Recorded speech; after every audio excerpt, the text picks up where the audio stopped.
Welcome to COVID Sense.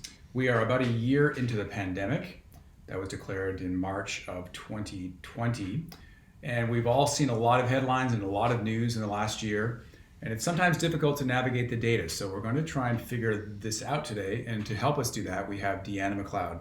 So Deanna, welcome. And would you tell us a bit about your background? Yeah, I'm the principal at Kaleidoscope Strategic, which is a medical communications firm, and our job is to crunch through dense cancer treatment data and help clinicians prepare guidelines for care. So what we specialize in is interpreting and packaging the data so that people can make good decisions. And so hopefully today I can help the people who are with us to make some good decisions and to interpret the COVID data well. Okay, that's great. So most of us rely on news media for our COVID information. Is that a good place to get it? Wow, yeah, headlines. One thing that, we're getting them left, right, and center, and some of them can be quite troubling. For instance, this one here that talks about how COVID-19 deaths in the US have now reached World War II casualty rates. The one thing I wanted to say right out of the gate is that, and this is important when you're interpreting data, is that there's biases and you have to look for the biases. And there is a media bias because they actually profit. They make money by sensational headlines. So it's in their interest to make things seem as dire as possible to continue to have people engage with the story and continue to view their news. So I would basically say if you do see news and if you want to look at the news, that's great, but make sure to check it against some facts. Okay, so where would we go to find some source to check this against? Yeah, one of my favorite resources is the Johns Hopkins Coronavirus Resource Center. This is basically a view of the dashboard. On the left here, you see in red global cases. What that's actually describing is cumulative cases. They describe the cumulative cases in all parts of the world, so you can actually look at that and see, how far the virus has spread in different countries. It has other metrics, for instance, global deaths. You can look at testing. You can look at people who've recovered. There's all sorts of fantastic metrics. However, one thing to remember, especially when you're looking in the red zone, is to remember that that's cumulative cases. That's basically the number of cases that have happened to date. It's not very helpful for telling you where we are today. It's basically something that the media likes to focus on because the numbers are big. But in terms of individual citizens understanding what the impact is today, I would probably look at a different metric, for instance, daily cases. Okay, well, this looks like a really great resource and authoritative. So what can you tell us about the daily cases? Why is that important? Yeah, one of the reasons why I like daily cases is because it tells you where we are in the pandemic over time. So what we have here is a plot. It's got on the y-axis the number of cases per day, and on the x-axis it has time. So here it's showing about a view of a year. And you can see that in and around January 8th, we had our peak cases for COVID, and we peaked at 850,000 cases per day globally. And then 2 months later, which is today, you can see that it's dropped down to 474,000 cases per day. So that's almost a drop of a half over the last 2 months, although I don't believe that's kind of hit the headlines. Yeah, so this looks like a good news story. So it would seem that things are getting better. Yeah, I think we're heading in the right direction. So the world's obviously a big place, 8 billion people. So how many lives would this be affecting? Yeah, I think that's actually a good point. One of the things you also have to remember is not only how things are looking over time, but you do need to look at how things are happening per population. So, Johns Hopkins compares different countries one to another, but it doesn't account for the population of those countries. So another resource that you could look at is the CTV News Interactive COVID-19 curves. And if in the top left-hand panel, you can choose your buttons. So I chose cases. I'm looking at cases. I want to do a 7-day average because it gives me a nice smooth curve. And I'm going to look at 100 per 100K, which gives me a sense of the incidence. That's how you measure the incidence of things, is per 100,000.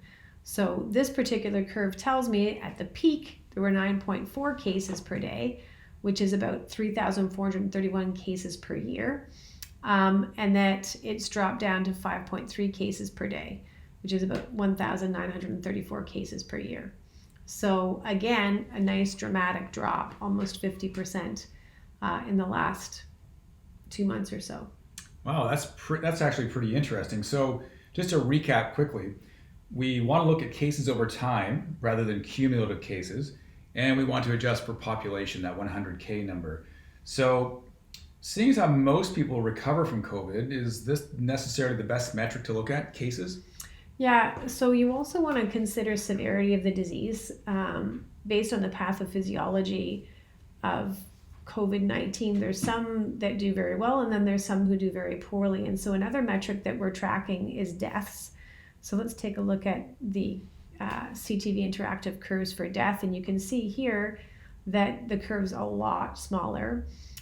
You've got a peak of 0.19 deaths per day, which is 69 deaths per year globally. And today we have 0.11 deaths per day, which is 50 deaths per year globally. Okay, so that also seems like a fairly small number overall. Yeah, and I think the other thing too that we need to remember is that when you're calculating COVID deaths, because these deaths are happening in the elderly, they're dying of other causes fairly regularly, that some are mislabeled as COVID deaths when they're actually deaths from other causes. And so in Canada, we did an audit, found that 8% of the deaths that were labeled as COVID were actually deaths from other causes, and they just died with COVID rather than dying of COVID.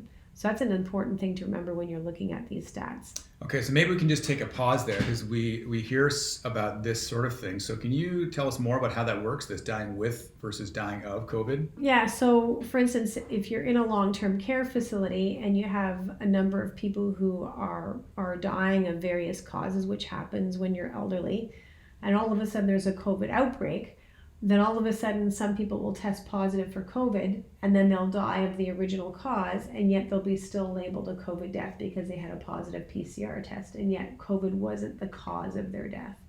So this is happening with, let's take a look at this headline. So COVID-19 deaths in the US now equal World War II casualties. So the 400,000 that they're pointing to here is again the cumulative deaths in the US. Let's take a look at what the deaths look like over time. So here we have our CTV interactive curves. And so we have peak of one death per day. And now we're down to 0.43 deaths per day.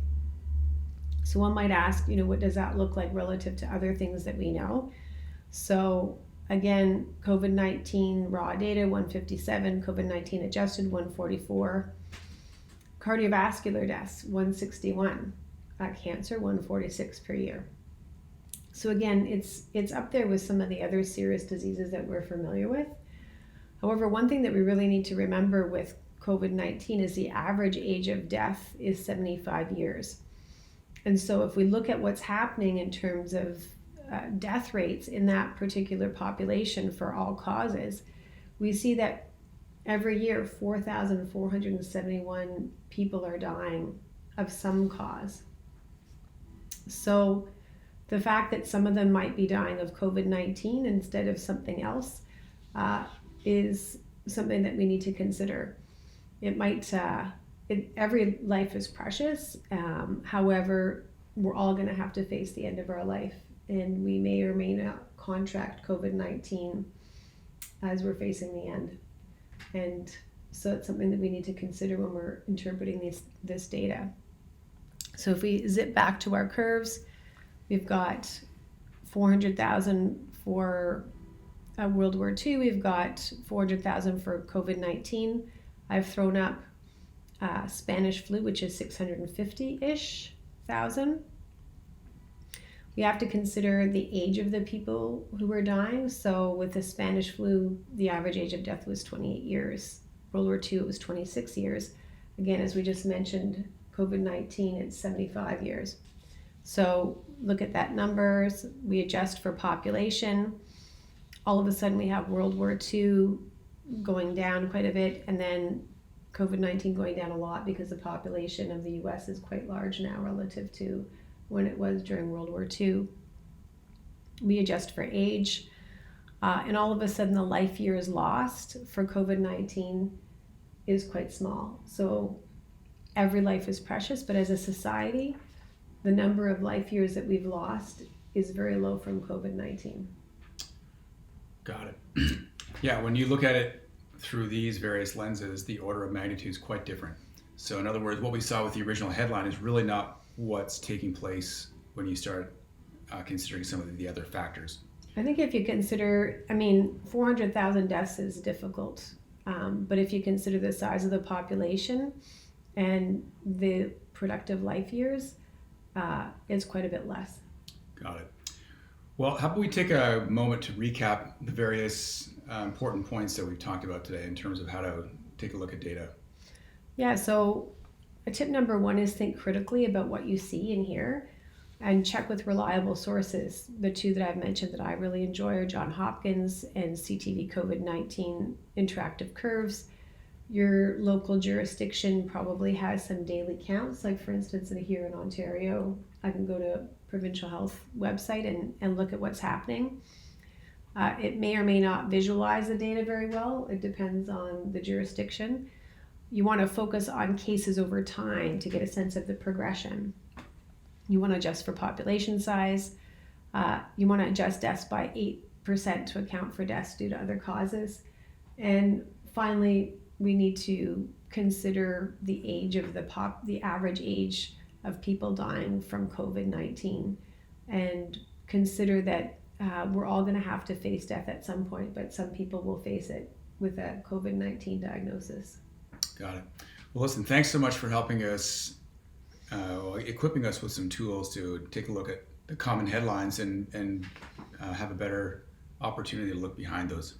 Thanks so much for having me.